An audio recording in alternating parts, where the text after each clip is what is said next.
I built the Airfix Hawker Typhoon a number of years ago and I was pretty impressed with it back then. So let's see, a few years later, if it still holds up. Hello everyone, I'm Matt, this is Model Minutes, and join me on the workbench today as I build and review the second kit from the Airfix Club Limited Edition D-Day Anniversary D-Day Duo set in 1/72 scale. In this one I'm going to be focusing on the Hawker Typhoon, as I've already done the Supermarine Spitfire, and this one may present itself to be a bit more of a challenge than the Spitfire was. So let's get this one down onto the workbench.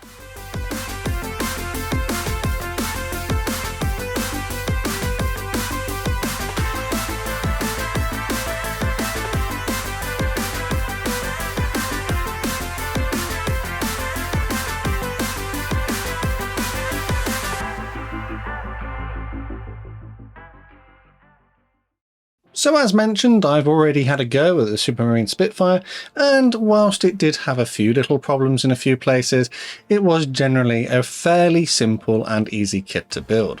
In this video, I'm going to be focusing on the Typhoon, and as normal, I'll put a list of the products that I used on the screen now to give you an idea of the kind of things you might want to go and get if you fancy having a go at this one for yourself.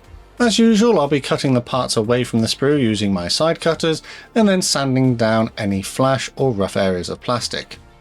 Despite the number of production runs that this tooling has had, this is still a reasonably flash-free kit, so cleanup was quite minimal. Tamiya Extra Thin Cement will be my glue of choice throughout this build, and the first step was to focus on the cockpit assembly. It's not particularly complex, with the seat being mounted onto this back plate, and then this being glued into one of the fuselage halves. A gun sight component can be glued into the rear of the cockpit control panel, and this too glued into the fuselage half. This component contains a variety of parts all moulded together, featuring air intake scoop, landing gear bays, and the floor of the cockpit. I glued in the rudder pedals and the control column. Moving to the rear of the tail, I glued into place the tail wheel. You do get a raised landing gear option if you'd like to use it, however I'm going wheels down in this build. This is part of the air intake system, and these were glued together and then mounted into the correct place. Now I'm going to get some painting done with those sub-assemblies complete. This SMS lacquer in British Interior Green was airbrushed onto all the internal areas. I quite like these lacquers because they have good coverage and dry really quickly.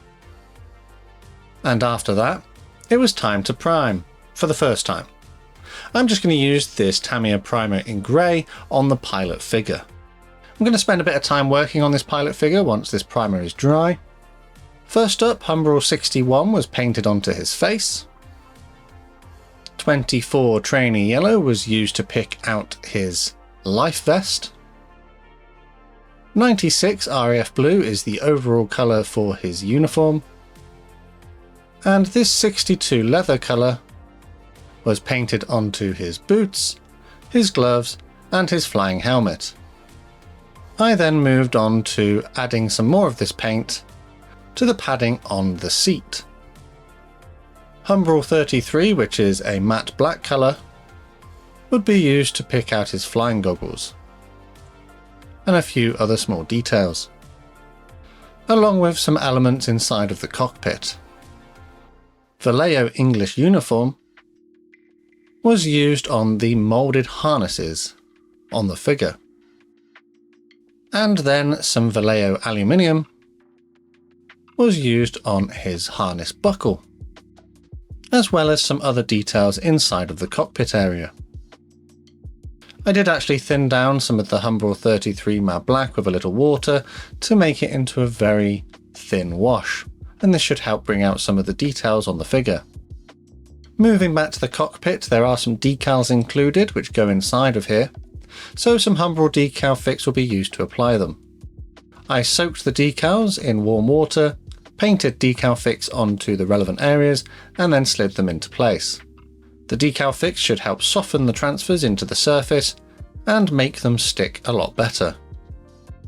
With that done, I glued into place the lower floor part, and the fit here is generally quite good. And with that done, it's when I discovered the first problem with this kit. This kit uses what I'm pretty sure is a generic pilot figure, and as a result it's not designed specifically to fit inside the cockpit without modification.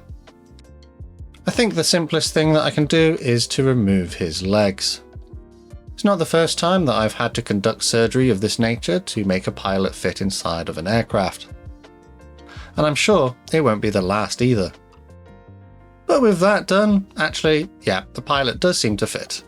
Hopefully, the fact that he's legless will not be noticeable through the cockpit canopy when I've finished. Turning my attention back to the aircraft, I glued into place the vent for the air intake, and you can either position this open or closed. And then I joined the other fuselage half to the assembly. The fit is generally quite good, but there is a slight seam which I may need to pay a bit of attention to. Before I do that though, I'm going to turn my attention to the lower wings.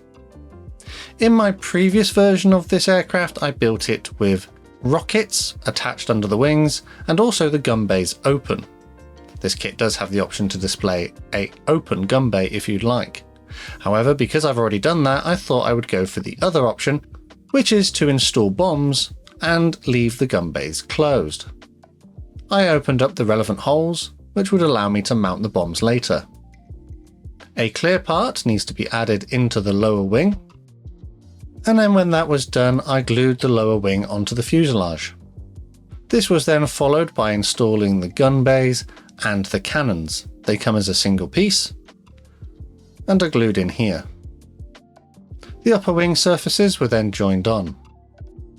If you did want to display the gun bays open, you would have to cut part of the upper wing away to reveal those details, but Airfix have included a part to depict the open bays. But for more information on that, check out my previous video. I then glued on the tail surfaces, first the horizontal ones and then the rudder.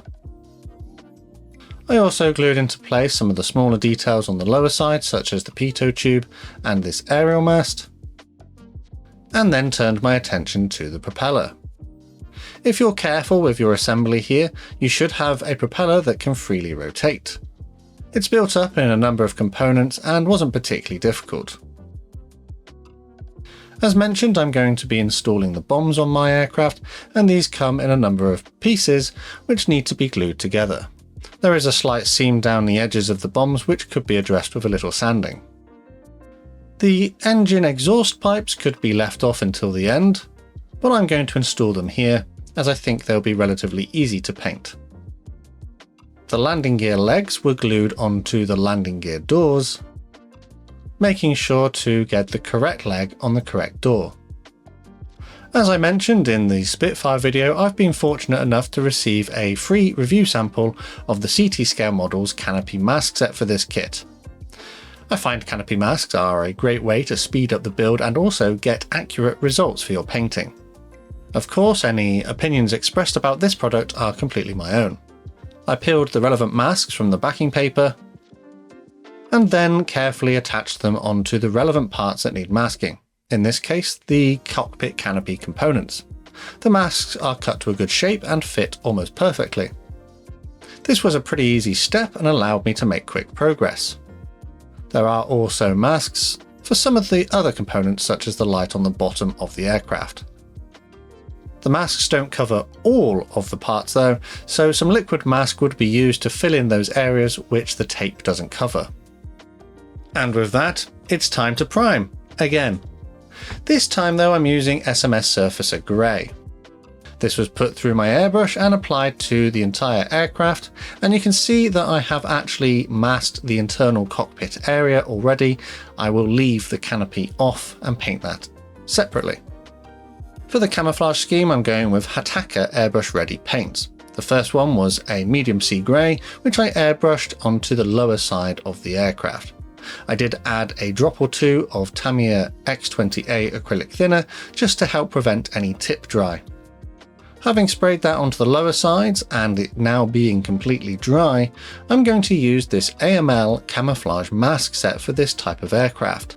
I do enjoy using camouflage mask sets and they are relatively straightforward to use. speeding up the process and helping to ensure that you get nice, neat results. In this first instance, I peeled off the ones to protect the lower side and separate the fuselage colours. But of course you do have to use your own tape as well to help protect those areas that the masks don't cover. For the upper surface, I'm going for the Hawker Ocean Grey first, and this was sprayed over all of the upper surfaces. When that was dry, the AML masks would be peeled from the backing paper and stuck onto the plane to help protect the grey areas from the next colour. The next colour is Hawker Dark Green. This was loaded into the airbrush and then sprayed onto the areas not protected by any masking. Of course, I'd make sure not to forget to paint the cockpit canopy parts. When that was dry, I carefully peeled away the AML masks.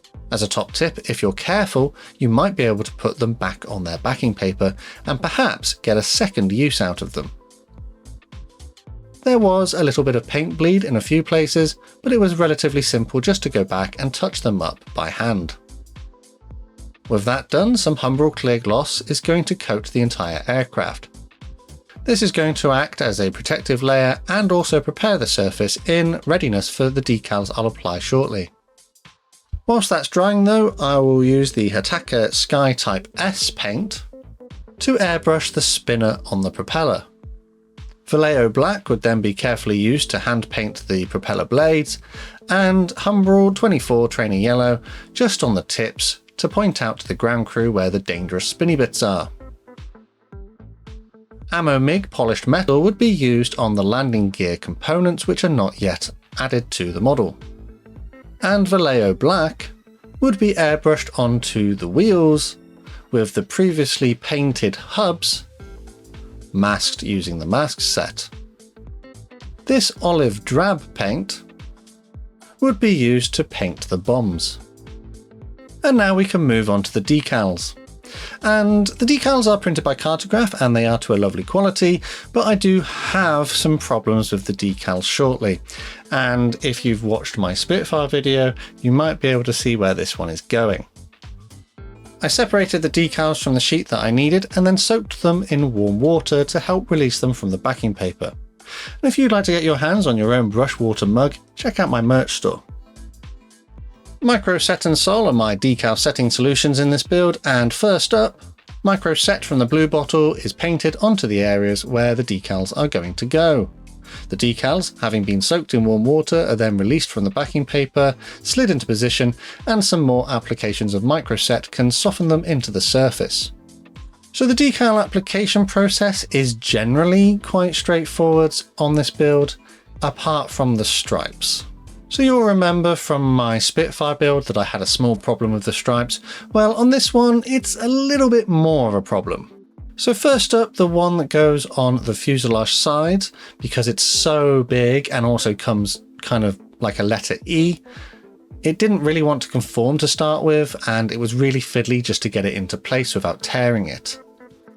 With some careful application of setting solutions and, a lot of time and patience, it is possible to get it in more or less the right position. But the main problem that I have with this is that it's actually designed wrong.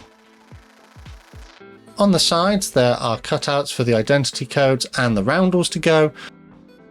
On the starboard side, the cutouts are correct, but on the port side, they've just mirrored the cutouts. The second black band should be complete. It would be relatively simple to overcome this problem and paint another stripe of black there by hand. However, I think for the sake of the review, I'm just going to leave it as it is to highlight this problem. For the stripes on the wings, it was kind of the same deal. You have to wrap them around the wings and it was a little bit fiddly getting them to conform correctly. Whilst technically they're not designed wrong, these are not fantastic. I found that I had to cut excess material away after they'd started to cure. And whilst they do eventually settle down into the surface details, I did notice a bit of crinkling. So they say that hindsight is 20/20, and with hindsight I would definitely consider painting the D-Day stripes on rather than using the supplied transfers, because although I kind of got where I needed to go, they are designed incorrectly, and also you do have issues with them conforming to the surface. So I kind of wish I'd painted them on, but for the sake of the review I persevered with the decals. As an additional point, if you are installing your bombs or rockets, don't add any of the mounts for them until after you've applied the decals. So with the decals now applied, there were a few little areas which I had to touch up just to make them look a little bit neater, so I used the relevant colour of paint for this. And then I gave the entire aircraft a coat of the Humbrol Clear Gloss varnish just to seal them in and protect them from the next step. I'm going to add a tiny amount of weathering to this plane just to give a little bit of contrast, so I thinned down this Humbrol blue-grey enamel wash with some white spirit. This was then painted over the entire aircraft and allowed to run into all the recessed details just to help highlight them, but I don't want the effect to be too noticeable, just to add a subtle kind of shade or contrast. With that done, I glued the wheels onto the landing gear legs, and then the landing gear legs could be glued into their holes on the bottom of the landing gear bays. This can be a little bit fiddly, but with some perseverance and patience I got where I needed to go. I then glued on the mounts for the bombs, and then glued the bombs onto the mounts. Because the aircraft is still pretty glossy and I want to dull it all down, this K-Colors XW10 matte varnish was airbrushed over the entire aircraft. This should give a nice uniform, dull finish to the aircraft. With that done, I used some gunmetal paint to carefully highlight the engine exhaust pipes, as well as a few other little details here and there. I then attached the propeller assembly and moved on to remove all of the masks from the canopy parts. This was then followed by removing the masks inside of the cockpit. I would use some Humbrol Clear Fix to attach the clear parts onto the aircraft. It is a little bit stringy, so I have to be careful not to make a mess, but when it dries, it will dry clear and strong. And with that, I'm going to call my build of the Airfix Hawker Typhoon from the D-Day Duo Limited Edition set complete.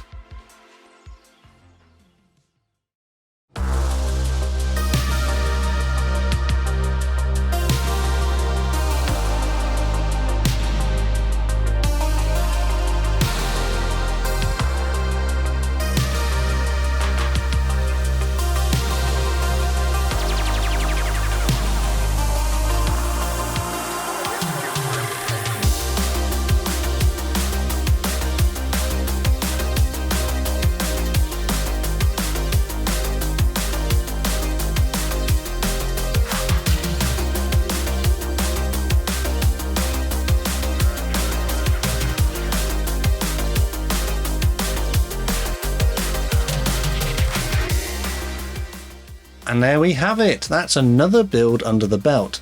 And do you know what? This kit does have some really nice features, but I think in this particular case, it was mostly just let down by those decals. Like I said with the Spitfire video, I feel as though this kit was a bit rushed in order to get it produced for the club offering of 2024. And just like in the Spitfire, the decals were the problem. In the Spitfire, they were designed a little bit incorrectly and didn't have cutouts where they should have. In this particular case, they were designed again incorrectly. They were missing an element of a black band, and also the fact that they were just too large and a bit cumbersome. And in hindsight, I really wish I'd just hand painted or airbrushed and masked those stripes, because I think I probably would have got a more accurate result with them. I do keep a note of everything that I do in my little journal. This is a book that I have created, and you just keep a note of your builds in there. And if you'd like to get your hands on one and keep it on your workbench, feel free to check out the links in the description. It helps support the channel. But in here, I've made a couple of notes. This one actually took me nearly 2 weeks to complete due to the added complexity of this build. And I must have been working around other commitments as well. The frustrating things I've noted in here were the fact that the pilot doesn't fit without modification. The decal on the side of the fuselage, as mentioned, is designed incorrectly. and the fact that I had to trim other decals and touch them up with paint. Another thing I did actually make a point of was that this has quite large sprue gates where the parts are attached to the sprue, so I wasn't as careful as I could have been in some places, and it kind of runs the risk of leaving little marks. So it is a slightly older tooling from Airfix in their sort of new range. It's from 2013, this tooling, so they have become a little bit more refined since this one. What I really like about this kit is the fact that you can have the weapons bay open if you wanted to, which is how I built it in my previous build from a number of years ago. And also you get the option to either have the aircraft flying or on the ground, or you can also change your weapon loadout in the sense that you can pick if you have nothing, rockets, or bombs. I suppose someone technically minded could probably magnetize those and swap them out based on how they want to display it. Annoyingly though, no display stand is included, so if you want to have this one flying, you would have to sort that out yourself. As I mentioned in my Spitfire video, this kit was part of the Airfix club. It's a limited edition kit, so unless you were a member of the club or you can find one secondhand, you're unlikely to find one now. You did get 2 kits in the box, and at the time it was retailing for £35, but that included your membership. It's a bit difficult to give a sort of value in that respect, because if you go, oh, it's £35 for 2 kits in a box, that's not particularly great value, but then you were getting all of those other perks that you get inside of the Airfix club, such as discounts and the ability to redeem tokens, your flying hour coupons, and other bits and pieces that you got in the pack. So personally, I think that when they include 2 kits in a boxing for the club, it's much better value. Perhaps these are slightly older toolings compared to other things that they've offered more recently, or in the past when they were more new. But to commemorate the 80th anniversary of D-Day, I think they did a reasonable good choice of this. But I think it's probably time to wrap this one up. I generally did enjoy building both of these kits. Had it not been for the decals on both of them being the main kind of problem, this would have been a much more enjoyable build, but I'm still generally happy with the outcome that I've achieved. These kits are a little bit old now, but still perfectly acceptable and pretty fun to build. As always, let me know down in the comments what you think of my build and if my assessment of this kit was fair. A quick shout out to my Model Club members for the extra support they give the channel. Massive thanks to these guys on screen, and if you'd like to join them, check out the links in the description. I'd like to welcome our latest members to the club, Wardad, Beauty Motion and Tavik Toth. Thanks for joining us. Alternatively, you could help support the channel in other ways, and full information is also below the video. The best way to support the channel for free though is by subscribing with notifications turned on so you never miss a modelling upload. Finally though, last thing to say from me is a massive thank you to you for watching this one, and I'll see you on the workbench again next time.